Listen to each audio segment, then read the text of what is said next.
Jesus freak here. I'm not sure.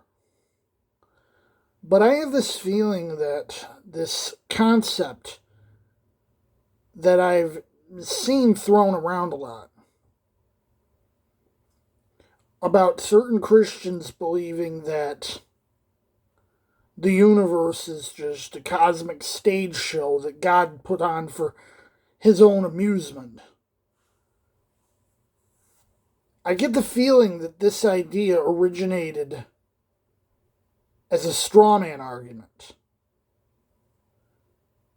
And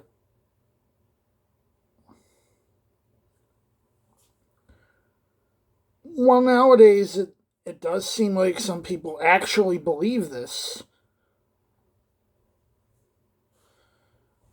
I certainly don't think it's a modern it's anything other than a modern thing, but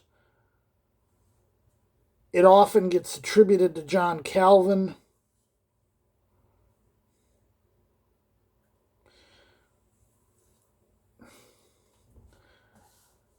I think what was generally understood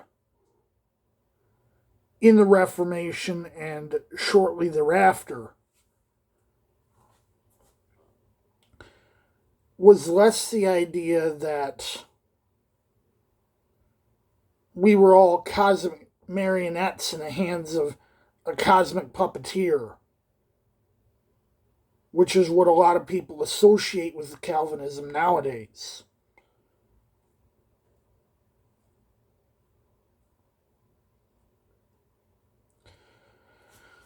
My understanding is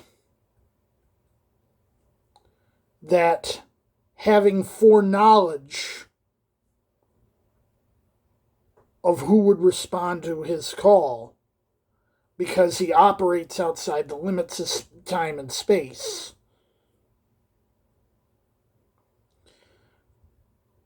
God then chose those who he knew would respond to his call because he saw all possible futures.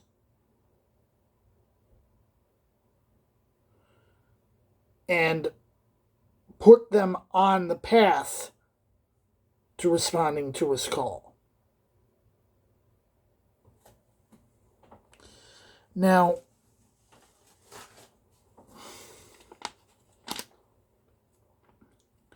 this is just a straightforward reading of Scripture, just taking it as close to face value as I can.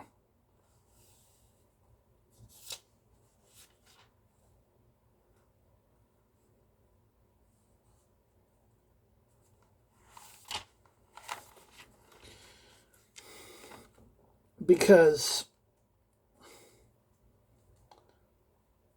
it's just what makes the most sense to me.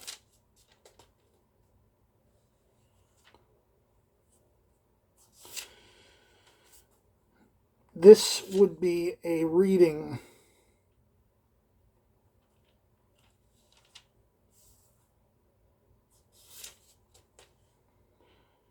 I believe. Yep.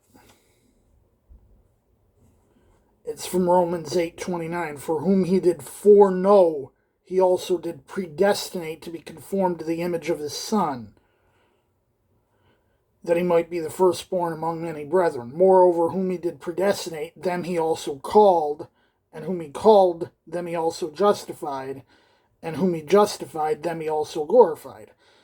And people get stuck on the word predestined here.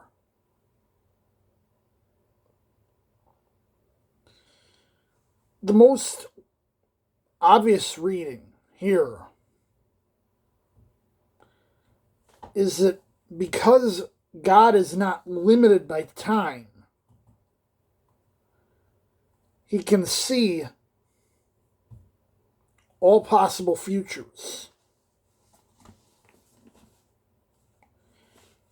And is just guiding things along the most favorable future. He knows who will respond to his call, so he doesn't have to waste effort on people who don't care. I think that's the best way to understand it.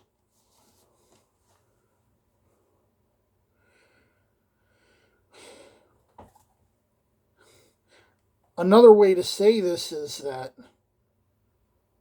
knowing who would respond to his call, he sends the enabling grace to those people, and they respond to his call because that grace enables them.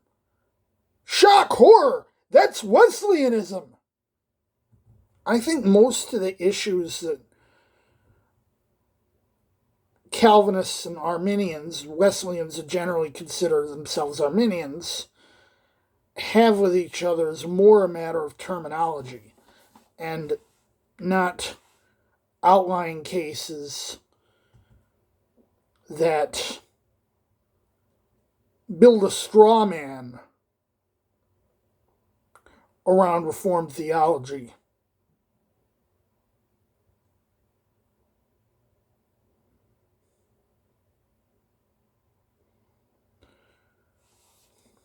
Jesus freak out.